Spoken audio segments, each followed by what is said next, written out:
우리는 지금 호세아서를 계속 살펴보고 있는데 특별히 이스라엘에 대해서 심판과 징계에 대해서 말씀하십니다. 그런 중에 오늘 특별히 10장은 우상 숭배로 인한 심판을 말씀하십니다. 근데 참 이스라엘 사람들은 이상해서 그들에게 축복하면 할수록 더 하나님을 떠나는 거예요. 1절에 이스라엘은 열매 맺는 무성한 포도나무라. 그 열매가 많을수록 재단을 많게 하며 그 땅이 번영할수록 주상을 아름답게 얻어다. 왜냐하면 2절에 두 마음 때문에 그래요. 하나님을 예배하면서도 또 우상을 숭배하는, 하나님을 섬긴다 하면서도 세상을 쫓아가는 바로 이제 그러한 모습이죠. 그래서 하나님께서 그 제단을 쳐서 깨뜨리시며 그 주상을 허시리라. 그래서 그들이 말하기를 뭐라고 그러냐면 우리가 여호와를 두려워하지 않기 때문에 우리 왕이 없어졌구나. 이제 앞으로 있을 일을 얘기하는 거죠.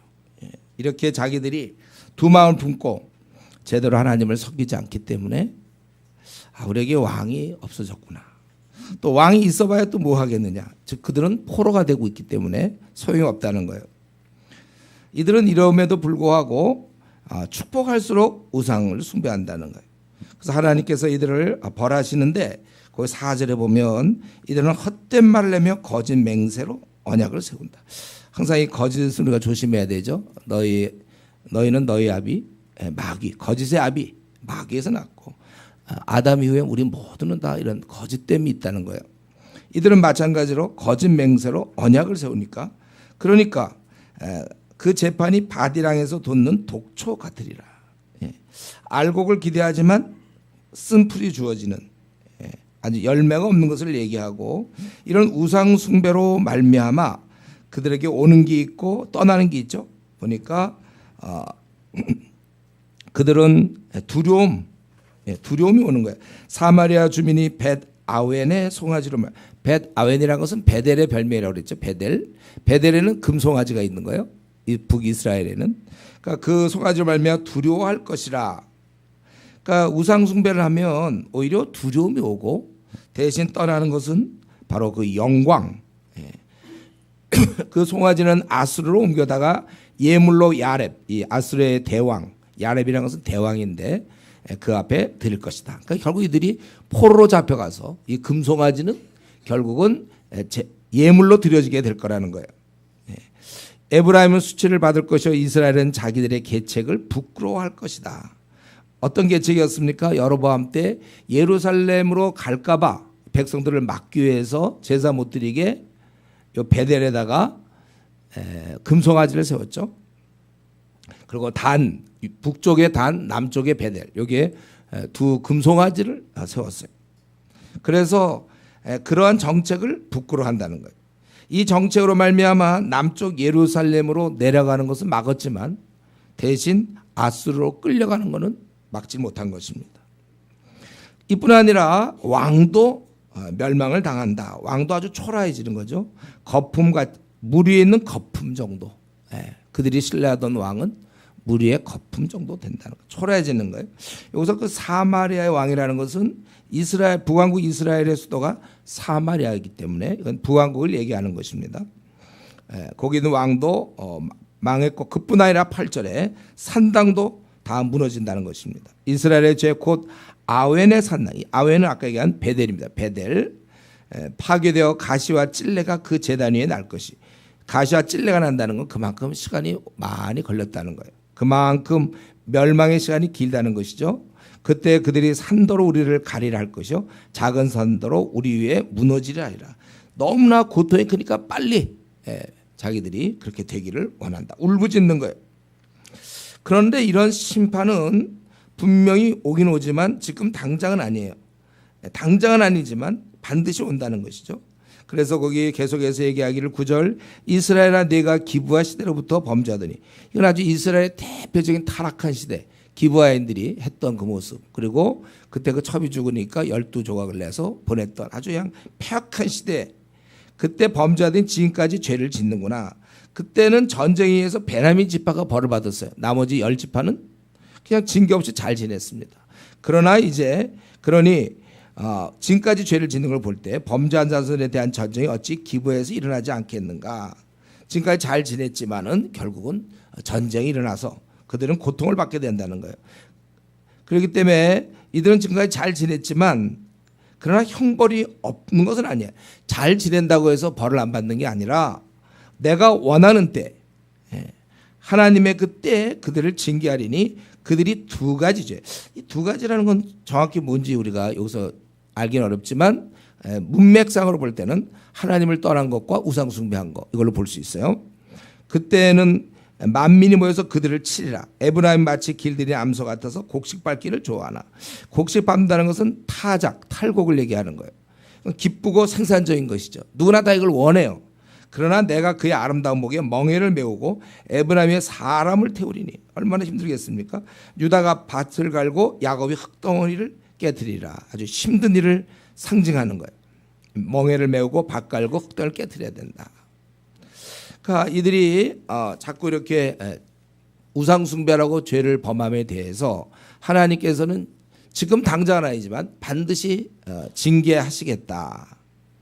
그렇기 때문에 이렇게 징계하는 게 너무나 아주 뻔하기 때문에 12절 그러니까 지금 돌아와야 된다. 지금 돌아오라. 너희들이 공의를 심고 인애를 거두라. 우리 하나님 앞에 의를 행하고 정직하게 살아야 되고 또 사랑을 베풀며 살라는 거죠. 지금이야말로 여호와를 찾을 때니까 너희들이 너희 묵은 땅을 기경하라. 너희가 지금까지 사는 그런 방식을 완전히 뒤집어라 이거죠.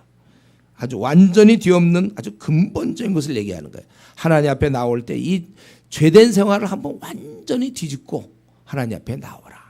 예. 그러면 마침내 하나님께서 임하사 공의를 내리시리라. 이것은 의로운 삶을 우리가 살 때 거기에 축복이 있는 거거든요. 하나님이 복을 주시겠다 이거예요. 하나님이 이러는데 너희는 다시 한번 너희들은 악을 바꿔라 죄를 거두고 거짓 열매를 먹었나니 이는 네가 네 길과 지금까지 해오던 것과 내 용사의 많음을 의뢰하였습니다. 결국 이들의 죄는 뭐예요? 하나님 대신에 인간을 믿고 또 우리 성경에 보면 왕을 믿고 또는 성읍을 단단한 견고한 성을 믿었죠. 그리고 죄악을 범하는 것입니다. 그러니까 보이지 않는 하나님보다는 아무래도 보이는 우상 숭배가 쉬운 거예요. 아무래도 뭐가 있으니까. 우리 기도하라 그러면 이렇게 막연하게 생각하는 사람 있잖아요. 보이면 달라요. 부처 우상도 보면 그게 좀 다르거든요. 뭔가 있는 것 같거든요. 쉽게 이들은 눈에 안 보이는 하나님은 신앙으로 의지해야 되는데 신앙이 없어지니까 눈에 보이는 용사를 의뢰하는 것이고 우리 8장에서 했죠. 8장 14절에 이들은 견고한 성읍을 의뢰한 것입니다. 이것이 저와 여러분의 보통 특징이에요. 우리는 하나님이 시퍼렇게 살아있지만 눈에 안 보이니까 자꾸 눈에 보이는 것을 붙잡아야 우리 마음의 안정을 찾는 거예요. 뭔가 그걸 자꾸 보이는 것을 의지하려. 대표적인 이제 통장 또는 자기의 어떤 든든한 어떠한 뭐 취직 회사 요즘 같으면 뭐 이제 쫓겨나지 않는 무슨 공무원이라든가 어떤 전문직 자기가 할 수 있는 어떤 재물 같은 걸 의지할 때가 많죠. 어떤 집을 장만하고 사회적으로도 안정되고 연봉이 높고 뭐 이런 걸 자꾸 그러면 좀 안심을 하고 그렇지 않으면 이제 좀 불안해하고 이거는 하나님이 기뻐하는 것이 아닙니다. 우리는 보이지 않는 하나님을 실제로 의지해야 돼요. 그래서 우리 신앙인이란 사실은 염려가 없는 거죠. 왜냐하면 하늘의 아버지가 나의 아버지시니까 하나님께서. 그렇기 때문에 우리가 염려가 없어야 되는데 가만 보면 재물이 좀 많은 사람 또 앞날이 좀 준비된 사람들은 염려가 없고 그렇지 않은 사람은 뭔가 걱정을 했단 말이에요. 앞날의 걱정. 때때 우리 형제들끼리 얘기하지만 자녀를 키울 때 자녀를 어떻게 이제 과연 먹여 살릴까? 그게 자기 책임입니까? 하나님을 의지해야죠. 결국은 우리 물론 최선을 다하겠지만 하나님이 키워주시는 것이고 우리 앞날도 하나님이 열어주시는 거예요. 그렇기 때문에 신앙인이라면은 우리가 염려가 없는 것이 정상입니다. 근데 이게 지금 물탔어요. 신앙을 가져도 벌써 교회 다닌 지 5년 이상 되고 6년째 돼도 염려를 한단 말이에요. 신앙인이 염려를 한다. 근데 이거에 대해서 별로 우리는 놀라거나 그냥 뭐 그거에 대해서 그냥 당연히 생각하는 경우가 있어요. 우리 성도 중에 앞날에 대해서 염려하는 사람이 있습니까? 그건 말이 안 되는 거거든요. 하나님을 의지하는데. 그래 노후 준비가 안 됐다고 염려하거나 자기가 돈이 없다고 직장만이 안 됐다고 그런 거 염려해서는 안 돼요. 오히려 그거 하느라고 또 막 그거 장만을 교회생활 신앙생활도 제대로 못하고 해야 될 전도라든가 말씀을 삼하고 이런 거 안. 우리는 그리스도인들은 염려가 없어야 마땅한 것입니다. 이걸 자꾸 그냥 교회는 다니지만 신앙 같지만 좀 앞날을 뭐 염려하는 게 그럼 무슨 차이가 있는가요? 안 믿는 사람들하고. 길이 열리지 않기 때문에 그래도 우리는 염려 없는 사람들이에요. 그러니까 이것을 너무 당연히 받아들일 게 아니라 염려 없을 정도로 내 신앙이 자라야 된다는 거예요. 우리가 그런 신앙을 가져야죠. 그러니까 우리가 머리로 그냥 예수 하나님이 우리 앞날을 알아서 해주신다. 우리는 뭐 염려할 거 없다. 걱정 없다. 그렇게 얘기하는 게 무슨 의미가 있습니까? 그게 실제로 염려하지 않고 근심하지 말아야죠. 일은 잘 안 풀려도 상황은 좋지 않더라도 하나님 나의 아버지 계시니까 내가 지금 사망의 음침한 골짜기에 빠져 있지만 그런 해를 두려워하지 않고 하나님 나를 보호하실 거다. 이런 믿음 때문에 찬양하며 가는 거예요. 그러니까 우리가 이런 면에 있어서 좀 믿음을 보이세요. 염려 근심하지 않는 믿음. 똑같이 교회를 다니고 집사인데 뭐 장로인데 목사인데 막 이런 거 걱정하고 염려한다면 그게 뭡니까 그게. 이런 면에 있어서 우리가 믿음을 갖고 그러니까 이들은 지금 대신 하나님에 대한 그런 믿음은 없고 내 용사의 많음을 의뢰하였습니다. 뭐 인간이 그래 인간이 원래 보이는 것을 자꾸 붙잡고 거기서 안정을 취하는 우리가 이렇게 살면 안 됩니다. 그러므로 너희 백성 중에 요란함이 너희가 이렇게 하나님을 떠나고 눈에 보이는 용사의 많음을 의뢰하고 있으므로 너희 백성 중에 요란함이란다. 여기서 요란함이라는 것은 전쟁의 전쟁. 전쟁을 이렇게 표현한 거예요. 내 산성들이 다 무너지되 그래서 그렇게 자랑하던 그 산성 견고한 산성은 다 무너지고 내 살만이 전쟁의 날에 베다벨을 무너뜨린 같이 될 것이라. 살만이라는 것은 살만 에셀을 얘기하는 것이죠. 그러니까 아수르의 왕 열왕기하 17장 3절에 있는 아수르 왕. 살만이 전쟁의 날에 벳아벨을 사실 이 벳아벨은 우리가 정확히 지명을 잘 모르겠어요. 어디쯤 되는지. 그러나 그런 사건 그렇게 될 것이라는 거예요. 그래서 그때 어머니와 자식이 함께 부셔졌다. 참 이 대목 말이에요. 어머니와 자식이 함께 부셔졌다. 이거 처량하지 않습니까? 이 전쟁이 아주 비참함. 엄마와 애가 함께 죽어가는. 그냥 죽는다 이렇게 했으면 좋겠는데 어머니와 자식 얼마나 그 밀접합니까? 함께 부셔지는 모습이에요. 그런데 이런 일을 당하는 것은 그것은 원수 때문에 그런 게 아니에요. 그 아수르 때문이 아니고 대적 때문이 아니라 15절 너의 큰 악으로 말미암아 베델이 이같이 너에게 행하리니 바로 그 우상 숭배 이들이 우상을 쫓아가고 하나님을 의지하고 눈에 보이는 것을 의지하면서 살아갈 때 바로 그것 때문에 너에게 행하리니 이스라엘 왕이 새벽에 하루아침에 멸망당한다 그것입니다. 여러분 우리가 지금 계속 호세아를 지난번에도 살피고 지난번에도 쭉 살펴보는데 이제 벌써 10장이에요. 14장짜리인데 뭐 이제 앞으로 별로 얘기할 시간이 없는데요. 어쨌든 호세아 선지자는 계속해서 이스라엘의 죄를 지적하고 있어요. 왜 그렇습니까? 왜 이렇게 지적하죠? 아무도 자기의 깊은 죄를 깨닫지 못하기 때문에. 우리 인간은요. 우리가 못하는 게 많지만 그중에 하나 진짜 못하는 건 자기가 뭘 잘못했는지 잘 몰라요. 이게 문제죠. 그래서 시편 기자는 얘기하기를 누가 능히 자기 허물을 깨달이요. 왜냐하면 자기는 항상 옳으니까. 누가 깨닫겠나. 근데 진짜 옳아서가 아니라 자기의 그런 죄된 모습을 못 봐서 그래요. 한번 정말 주님 앞에서 자기의 죄된 모습 내면을 혹시 이렇게 해서 이렇게 들여다보면 거기에 괴물이 있는 거야. 괴물. 아주 무서운 맹수가 내 안에 있어요. 맹수가. 그걸 이게 봐야 된다는데 그걸 못 보니까 지금 계속해서 이 선지자는 이들을 아주 그냥 통렬하게 이 죄에 대해서 얘기하는 것입니다. 사실 우리가 다른 어떤 것보다 뭘 이루고 뭐 주님을 위해서 뭘 하고 이걸 떠나서 목사인 저부터 시작해서 제일 먼저 할 일은 하나님 앞에서 이 죄 문제를 정리하는 거예요. 깨끗하게. 하여튼 이런 잘못을 모르니까 계속 그래서 성경을 읽어야 될 이유는 성경에서 우리의 그런 잘못을 많이 지적하고 여러분들이 PBS 할 때 반드시 하는 게 뭐죠? 믿어야 될 것 그리고 찬양할 부분 그리고 회개할 부분. 회개할 부분이 항상 나와야 되는 거예요. 끝이 없어요. 이거는요. 끝없이 나오는 겁니다. 아무튼 우리는 우리를 봐야 됩니다. 우리 자신을 봐야 돼. 우리의 죄를 봐야 되는데 문제는 이걸 알 수가 없어요. 왜냐하면 나는 내 편이니까. 항상 나는 언제든지 나를 감싸주고 있어요. 하나님 앞에 정말 바르게 내 모습을 진지하게 봐야 되는데 볼 시간이 없어요. 아니 보이지가 않아요. 특별히 말씀을 깊이 기도를 깊이 하지 않으면 기도 없이 말씀 없을 때는 자기는 굉장히 의로운 것이고 다른 사람이 다 틀린 것이죠. 그러므로 우리가 이렇게 알 수 없기 때문에 저와 여러분이 사실은 우리가 형제 아닙니까? 우리가 가족 아니에요?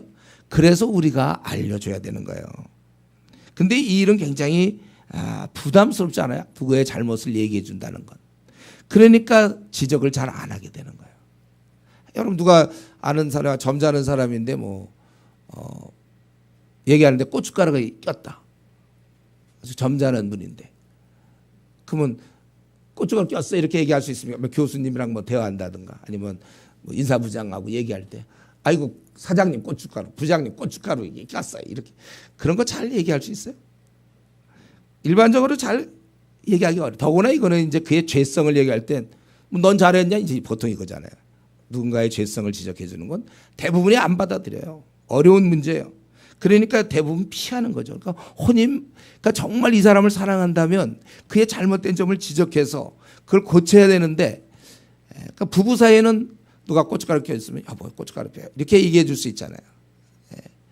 부부는 가능해요. 왜냐하면 사랑하는 대상이기 때문에. 우리가 진짜 공동체에서 형제 자매요 가족이라면 그런 잘못을 얘기해 줄 수 있어야 돼요. 이거는 굉장히 어려운 일이기 때문에 짐을 져라. 성경을 짐이라고 얘기하고 있어요. 짐. 아니면 이제 한 가지는 지적해 주긴 하는데 사랑 안에서 못하는 경우가 있어요. 미워함으로 지적하는 미워함. 그래서 그것은 형식적으로는 고쳐준다고 하면서 사실은 그를 비난하는 겁니다. 이미 마음에 미워함이 가득 있어요. 그런 건 절대로 상담을 못 받아들여요. 부부싸움도 마찬가지예요. 부부에게도 잘못을 할 때 사랑으로 지적은 받아주는데 미움을 갖고 이렇게 하면 못 받아주는 거예요. 그건 싸움하는 거예요. 그건 복수입니다. 그거는 지적이 아니라. 성경은 뭐라고 그랬어요? 우리는 사랑 가운데서 서로의 잘못을 지적해주라. 에베소서 5장 15절에 오직 사랑 안에서 참된 것을 하여. 이것을 NIV 보면 이거 스피킹 그의 말을 하는 거야. 참된 것을 말하라는 거예요. 그러니까 우리는 두 가지 실수가 있죠. 지적을 안 해주거나 아니면 미워함으로 지적하거나. 그게 아니라 성경은 정말 사랑하는 부모가 자식에게 지적하는 거죠. 부부가 정말 사랑하기 때문에 얘기해 주는 것처럼 그렇게 해주라는 거예요. 그러니까 여러분들이 나는 다른 사람의 그런 잘못에 나는 개입하지 않는다. 그건 나쁜 거예요. 지적해 줘야죠. 고쳐줘야죠 우리가. 왜냐하면 나의 가족이니까.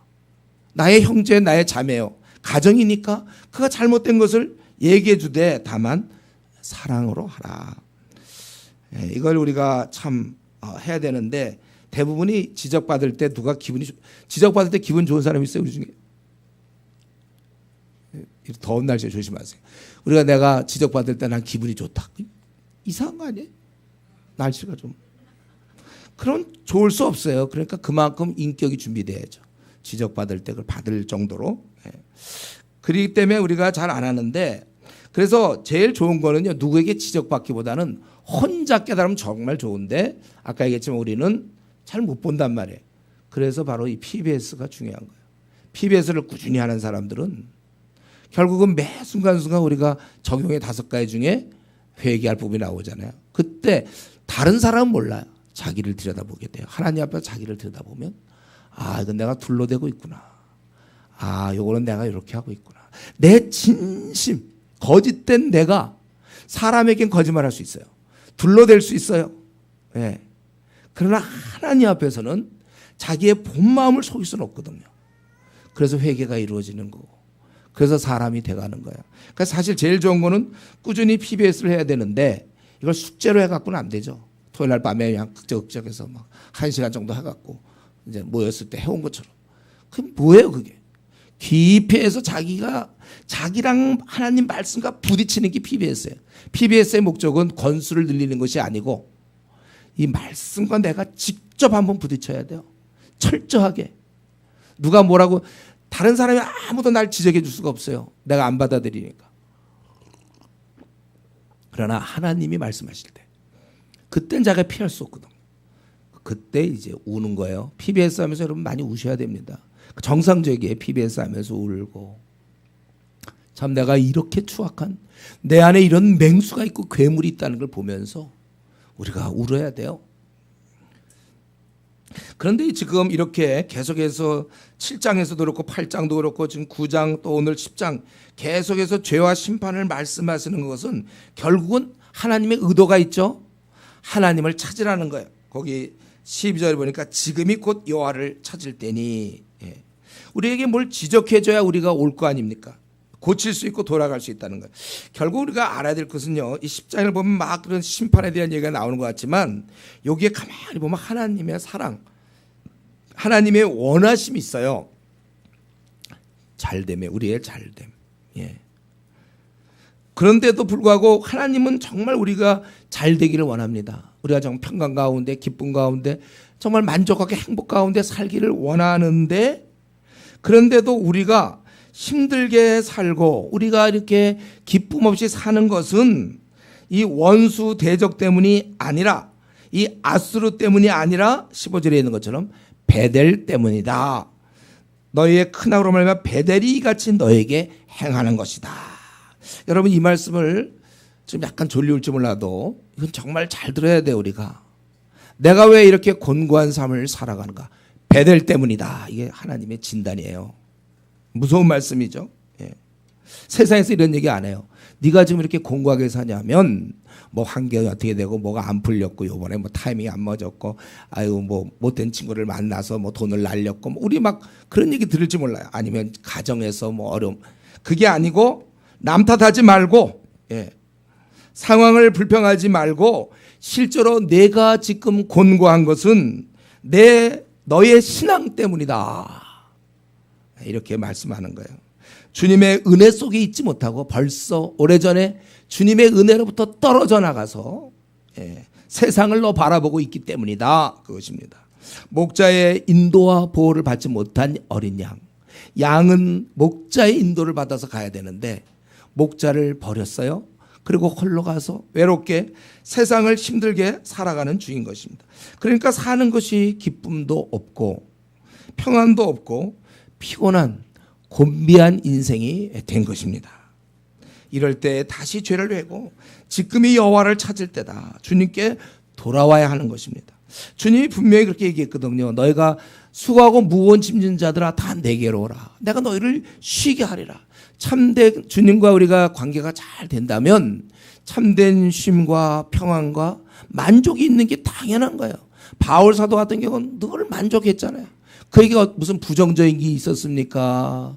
그에게 무슨 좀 삶의 회의가 있었고 곤고함이 있었습니까? 그에게는 아무리 삶이 힘들어도 만족과 기쁨, 평안이 그에게 있다는 것입니다.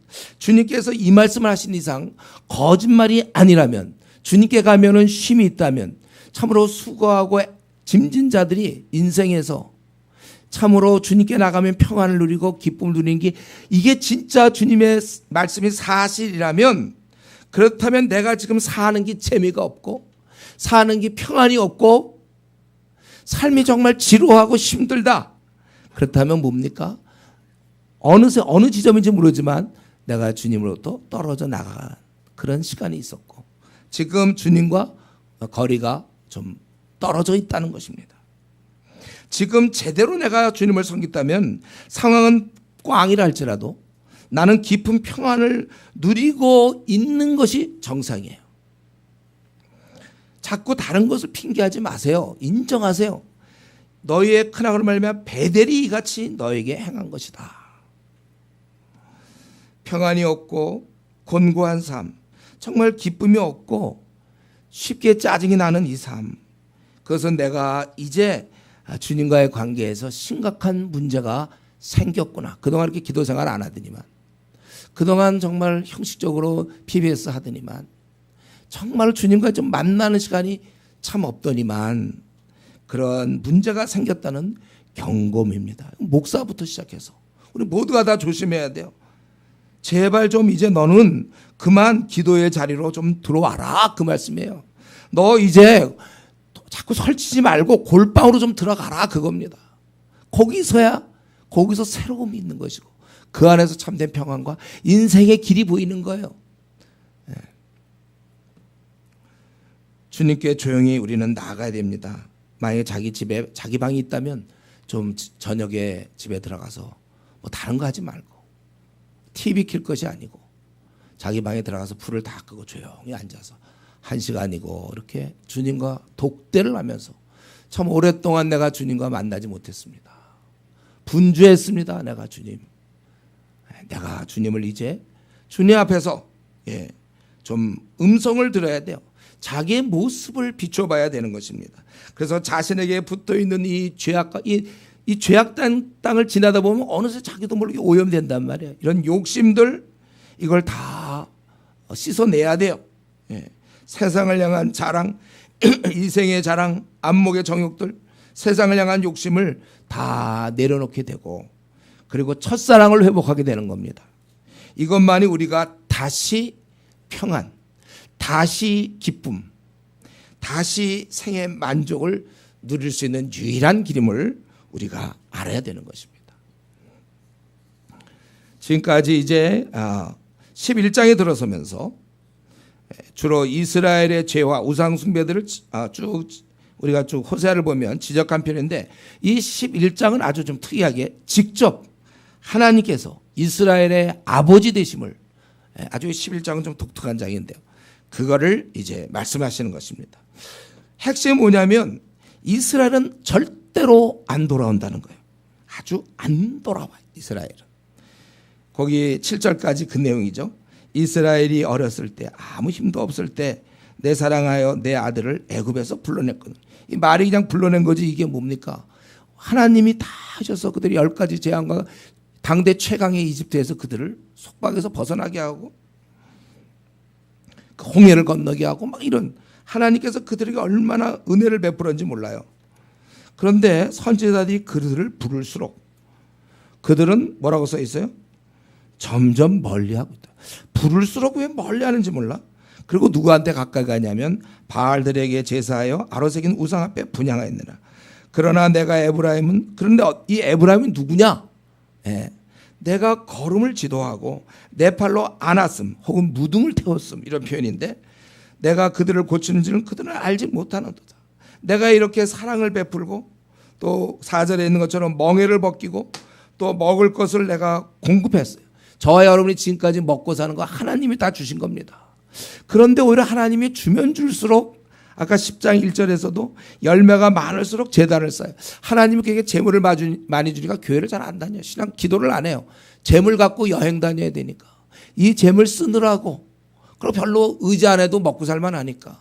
인간이 그렇단 말이에요. 오히려 그들을 끌어들일수록 사랑을 베풀고 멍에를 벗기고 먹을 것을 공급했다는 것입니다. 그러나 그들은 돌아가기 싫어요. 그들은 애굽 땅으로 되돌아가지 못하겠거늘 내게 돌아오기를 싫어. 하나님을 빼놓고는 어디든지 갈 수 있어요. 그래서 다시 그들은 아수르 사람이 그 임금이 될 거예요. 실제로 이래서 역사상에 이 북왕국 이스라엘은 얼마 뒤에, 호세아 이런 외침 뒤에 얼마 뒤에 그들은 이제 아수르의 포로가 되는 거, 잡혀가는 거, 망하는 것입니다. 돌아오기를 싫어하기 때문에 아수르 사람이 임금이 되는 것이고, 6절에 있는 것처럼 전쟁이 나서 그 성읍, 그들이 의지했던 성읍이 무너지는 것이다. 칼이 그들의 성읍을 치며 빗장을 깨뜨려 없이 하리니 이는 그들의 계책으로 말미암음이라. 결국 안 되는 거예요. 그런데 이런 가운데서 이 정도면은 돌아와야 되잖아요. 자기들이 다 망했으니까. 그러나 7절에 내 백성, 다른 사람이 아니라 하나님의 백성은 끝끝내 끝내 내게서 물러가나니 비록 그들을 불러 위에 계신 이에게로 돌아오라 할지라도 일어나는 자가 하나도 없다.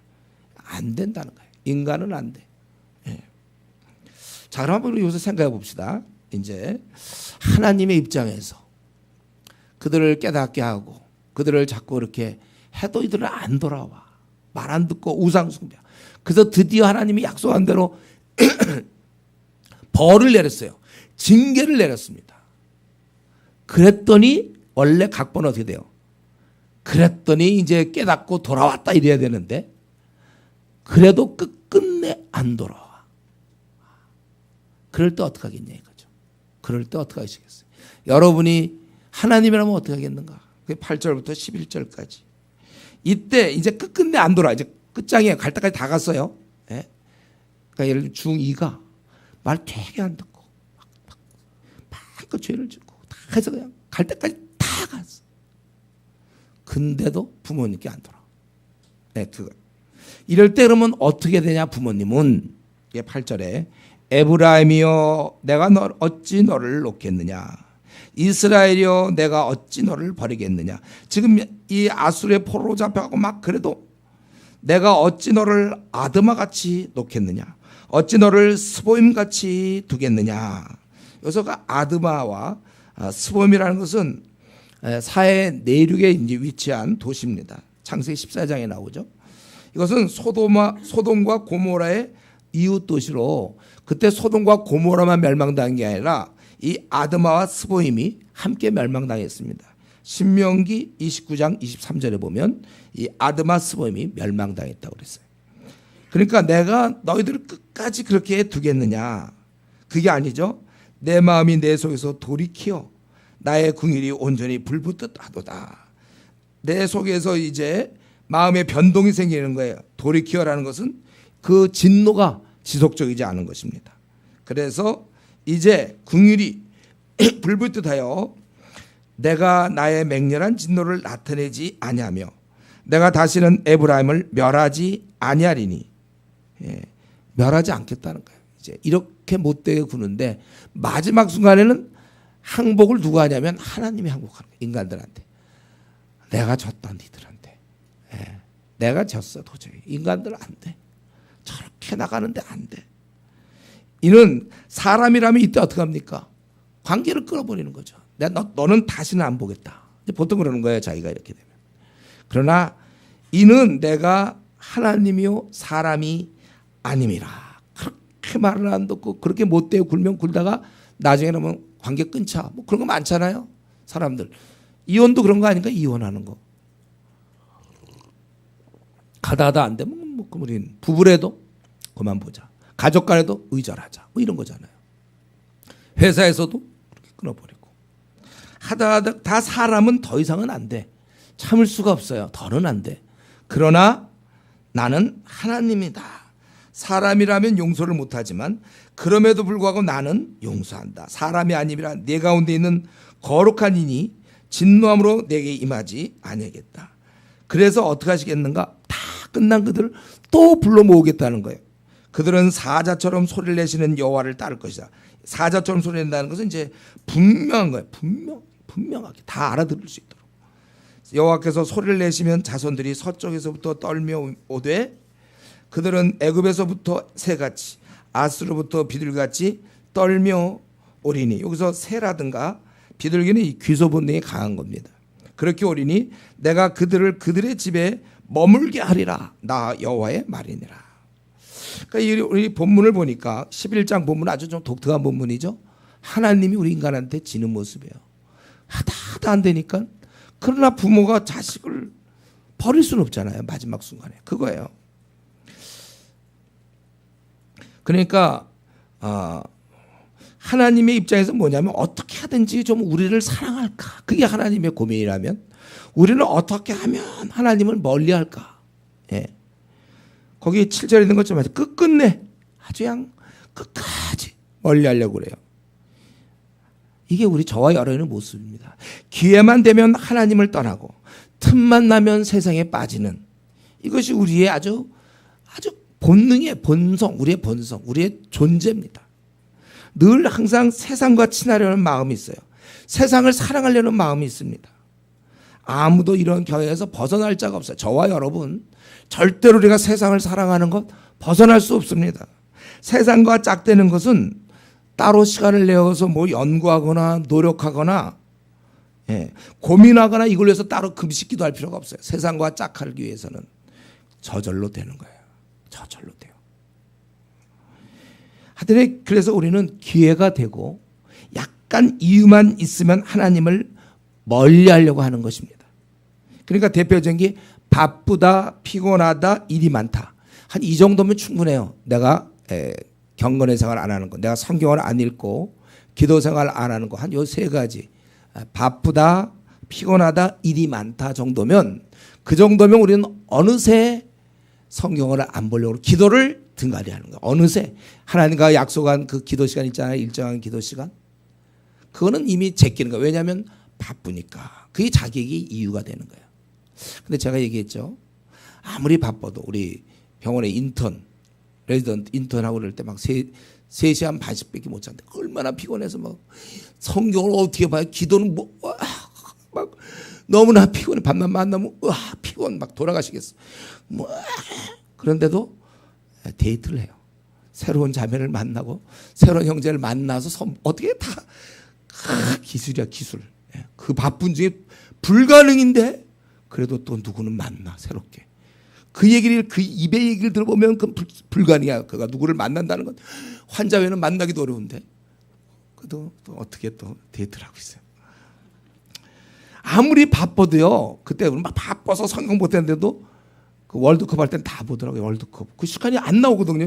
그때 보면 분명히 PBS 할 시간이 없어. 늘 PBS 할 1시간 2시간이 없구나 했는데 월드컵 8강은 다 봐. 그 다 볼 뿐만 아니라 제방도 본다고 그랬죠. 제가. 그래서 놀랐다고 그랬죠. 제방까지. 마음의 문제예요. 그러니까 우리는 성경을 내가 왜 못 읽었냐, PBS 왜 못했냐면요. 이번에 너무 회사에서 야근해서 너무 바쁘고 뭐 항상 바쁘다, 피곤하다, 일이 많다 이것으로 충분한데 그런데 여기에 덧붙여서 뭐 시험에 떨어졌다든가 사업이 잘한다고 가족 중에 누가 병이 났다든가 교회에서 뭐 헌금을 강조했다든가 이것 기회가 온 거죠. 그것이 하나님을 멀리할 수 있는 이유가 되는 거예요. 그렇지 않아도 교회 나가기 싫었는데 오늘날 가나안 성도가 정확한 수를 모르겠는데 난 지금까지 100만으로 알았는데 최근에 190만이라는 얘기를 들었어요. 충분해 이 정도면요. 누구나 다 가나안 성도가 될 수 있어요. 우리는 얼마든지. 그래서 한때 열심히 있다 해도 그가 하여튼 틈만 나면 성경 안 보려고 그러고 기도 안 하려고 그러고 이유를 하여튼 이유 불문하고 어떻게든지 안 하려고 그래요. 자기는 너무 바쁘다는 거예요. 목사부터 마찬가지예요. 이거는요. 우리 주변에 목회자도 많이 있잖아요. 이거는 그러니까 뭐 결혼할 때 무슨 4대째 무슨 뭐 장로 목사의 아들 딸 다 필요 없다니까 그런 게.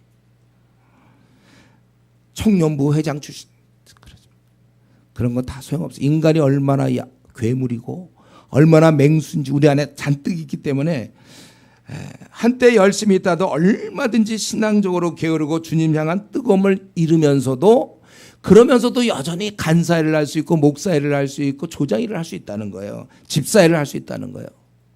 그는 정말 마음에 별로 그렇게. 그래서 우리 여호수아 할 때 우리 대학부 이번에 그랬잖아요. 하나님을 경외하는 건 힘써 애써서 하는 거예요. 힘써 애써서. 저절로 되는 사람 아무도 없어요. 제가 늘 얘기하잖아요. 우리 목사가 새벽기도 인도한다. 새벽잠이 없다. 이게 아니라고 그랬죠. 일어나기 싫은데 억지로 노력해서 하는. 경건은 막 억지로 노력해서 하는 것이지. 여러분 아주 졸릴 때 깨우면 그때 뭐 일어나기 기쁩니까? 다 힘들죠. 경건은 목숨을 걸어야 돼요. 제가 대학 시절부터 이제 지금까지 콰이타임이라든가 이런 것들 저는 그때 대학 시절에 그렇게 그때 제 마음속에 깊이 이게 내 생명줄이구나. 이걸 놓치면 나는 기도를 놓치면 저는 끝이야. 그 시간에 끝이야. 기도를 놓치면. 말씀을 놓치면 나는 끝이에요. 물론 제가 뭐 계속 뭐 할 수는 있겠죠. 그러나 내 속은 비어 있는 거예요. 우리는 이 오뚜기 알아요, 여러분? 오뚜기? 요즘은 참 오뚜기 잘 안 보여요. 옛날에 오뚜기 많았는데 그거 있잖아 한번 눌러보세요. 꼼짝도 못하고 그러다가 한번 손만 쳐보세요. 탁 올라오죠. 오뚜기들 대단해 것들. 하물니 그거 눌렀어요. 요거 이제 못 일어나게 꼭 못 일어나 요게. 근데 한번 손 한번 쳐보세요. 제발. 딱 일어나요. 오뚜기는. 저와 여러분이 원래 죄악된 맹수와 이런 아주 그냥 괴물을 갖고 있기 때문에 이거 자기를 믿고 그냥 다시 올라온다니까요. 누구나 이런 죄성, 본성은 누구나 있고 이것은 우리가 살아있는 동안 끝까지 갑니다. 중간에 방학이 있다든가 이게 없어요. 내가 숨을 쉬는 순간 이 숨 쉬고 있는 동안 숨을 멈추면 끝이에요. 죄성은. 그러나 이것은 계속되는 것입니다. 내가 죽어야 할 죄성이 내가 숨을 멈췄을 때, 생을 마쳤을 때 그때 사라지는 거야. 이거는 아주 그냥 지긋지긋한 것입니다. 이것을 없앨 수 있는 방법은 전혀 없습니다. 전혀 없어요. 절망적이게 비참합니다. 그래서 이런 나를 믿어서는 절대로 안 되고 내가 생각나는 대로 움직여서도 안 되는 것입니다.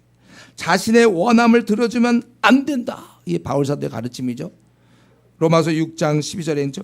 몸의 사욕, 그 몸의 어떤 마음의 욕심, 그거 순종하지 말라 너희들.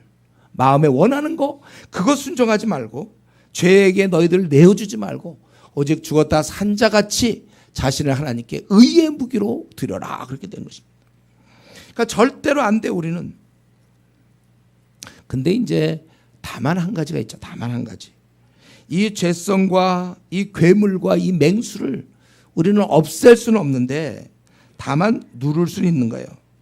눌러서 활동 못하게 할 수 있다면 없는 것처럼 우리는 경건한 자로 살 수 있는 것입니다. 그래서 우리가 저 같은 거는 저는 고혈압이 없는데 그냥 지내지만 우리 중에 이제 고혈압 있는 사람 어떻게 하죠? 하루에 한 알을 약을 먹어서 혈당 이거를 조절하는 거잖아요. 혈압을.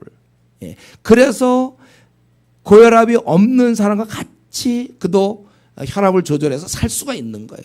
그 한 알의 약을 먹어줌으로. 그거에 바로 우리가 나에게는 이 본성, 죄성, 이 맹수, 괴물을 갖고 있는데 이거를 우리가 누름으로써 우리가 살 수 있는 것이다. 그래서 바울 사도도 우리가 똑같은 자였지만 어떻게 됐습니까? 자기는 거룩하고 의롭고 흠이 없다고 그랬어요. 눌러놓은 상태로 살기 때문에. 우리는 죽을 때까지 이 누름의 싸움에서 이겨야 됩니다. 이거 실패하면 다시 괴물이 나와요. 죄성이 다시 등장하는 겁니다. 그럼 주위 사람에게 많이 상처를 주는 거예요. 지금까지 우리가 지금 이 자리에 여러분 앉아 있는 것, 이게 정말 하나님의 말할 수 없는 은혜입니다. 계속해서 우리는 자신을 꽉 붙잡고 있어야 돼요. 그래서 바울 사도가 고린도전서 9장 27절에서 얘기한 것처럼 내가 내 몸을 쳐 복종한다. 자기 몸을 쳐서 복종시킨다고 그랬어요. 디모데에게 얘기하기를 네가 전심전력으로 너의 그 경건을 연습하라 그랬습니다. 그래서 제가 기도에는 상한선이 없다고 그랬죠. 1시간 한다고 교회에서 얘기하는 그 1시간 저 그거 했기 때문에 전 괜찮을 거다. 그게 아니라 여러분 1시간 2시간 하세요. 2시간 할 수만 있으면 3시간 하면 더 좋은 것이고 기도에 상한선은 없어요. 그 상한선은 없지만 그러나 기도를 하루만이라도 쉬면 루터가 얘기한 것처럼 내 영성이 이렇게 약화됨을 그러니까 깨어있는 사람은 그걸 느끼는데 깨어있지 못하고 이미 둔한 사람은 자기가 그날 기도 1시간 안 해도 그걸 깨닫지 못하는 거예요. 자기가 지금 영적으로 떨어져 있는 사실을. 그러다가 며칠 동안 안 했다. 그럼 다시 괴물이 나타나는 겁니다. 우리 이 싸움을 해야 돼요. 그래서 바울은 자신을 쳐서 복종시킨다고 그랬습니다. 나를 경계해야 돼. 다른 사람 경계할 것 없어. 바로 나와의 싸움을 해야 됩니다. 이걸 잘 누르는 자가 이제 신앙생활을 제대로 하는 자예요. 헤매는 자는 누굽니까? 자신을 누르지 못한 사람들이죠. 그러므로 여러분 매일매일 말씀과 기도로 이거는 방학이 없어요. 매일매일 말씀과 기도로 성령 충만해서 성령의 능력으로 자신을 제어해야 되는 것입니다. 아까 그 약을 먹는 것처럼. 그래서 우리 로마서 8장 13절 14절이 뭐예요? 우리가 성령으로 우리를 너의 몸을 우리의 죄를 다스려야 되는 것을 성령에 의해서 사는 것입니다. 성령의 이끌려서 우리가 살아야 되는 거예요. 성령으로 너의 몸의 행실을 죽이면 살리라 이렇게 되어 있어요. 육적인 욕심을 이기는 이 경건한 자가 돼야 되고, 갈라디아서 5장 16절에 있는 말씀처럼 너희는 성령을 따라 행하라. 그리하면 육체의 욕심을 이루지 아니하리라. 이제 말씀을 마치겠는데 우리 한 가지만 더 얘기하고 오늘 말씀 마치겠습니다. 오늘 본문에서 이 11장 아주 독특하게 하나님 우리의 아버지, 그리고 이제 갈 때까지 간 그에게 어떻게 하실까? 징계해도 말을 안 듣는 그에게 어떻게 하실까? 하나님은 항복. 하나님이 결국은 자식을 버릴 수는 없으니까 그를 어떻게 하든지 다시 받아들인다, 그거예요. 그분은 본능적으로 저와 여러분을 사랑하고 있습니다. 우리를 사랑합니다. 우리 부모는 못난 자식이라도, 불순종하는 자식이라도, 내 마음을 아프게 하는 자라도 나의 아들, 나의 딸은 그거는 어떻게 할 수가 없는 거예요. 죽는 날까지 사랑하는 거 아닙니까? 근데 지금 우리 하나님께서는 바로 그 장면을 얘기하는 거예요. 하나님은 지금 말 안 듣는 우리들을 끝까지 사랑한다. 하나님은 나를 어떻게 생각하는가? 혹시 이 아침에 우리 자신을 들여다볼 때 하나님 나를 어떻게 생각하시는가? 여러분들을 사랑하고 계세요. 아주 그 엄마가 자식을 막 사랑, 부모가 자식을, 아빠가 자식을 사랑하는 것처럼 하나님은 저와 여러분을 아주 사랑한단 말이에요. 나는 내가 이 땅에서 일이 잘 풀리지 않고 또 내세울 학벌도 없고 주위 사람한테 인정받지 못해서 나는 위축당할 수 있지만 하나님 볼 때는 너무나 사랑스러운 아들이요, 너무나 귀한 딸이라는 사실을 여러분 잊지 마세요. 스스로 자기의 열등의식과 피해의식을 갖지 마시고 그 모습 그대로를 하나님께서 받는다는 거예요. 심지어 나도 내가 싫어. 자기도 자기가 싫은데, 이런 표현이 한 번 있던데 보니까 초보 운전자가 그 뒤에다 붙였던데 뭐냐면 나도 내가 무서워요? 이런 그런 거 하나 붙였는데, 나도 내가 싫어요. 이래 성격이 변덕스럽고 까다롭고 힘들. 그래도 하나님은 나를 싫어하지 않으셔요. 그 모습 그대로를 하나님께서 사랑하신다는 겁니다. 여러분, 우리 한번 이 아침에 좀 생각해 보세요. 지금까지 내가 이 아버지의 마음을 얼마나 깨닫고 있는가? 혹시 그 하늘의 아버지를 알지 못하고 내가 떠나서 방황하고 그냥 멋대로 세상의 죄악 가운데서 살았습니까? 그렇다면 오늘 이 시간에 아버지 앞에 나오세요. 그분은 오래 기다리셨습니다.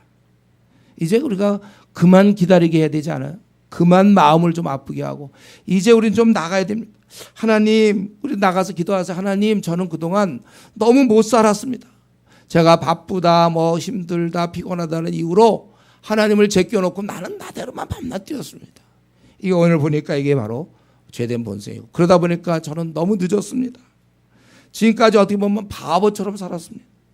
실패한 인생입니다. 내가 5년 전으로만 다시 간다면, 10년 전으로만 내가 이걸 깨달았다면 참 좋았을 텐데, 제가 오랜 기간 하나님을 떠나서 건강도 잃고 재물도 잃고 앞날 바라볼 것이 없고 제 삶이 정말 쥐엄 열매 먹는 그런 삶입니다.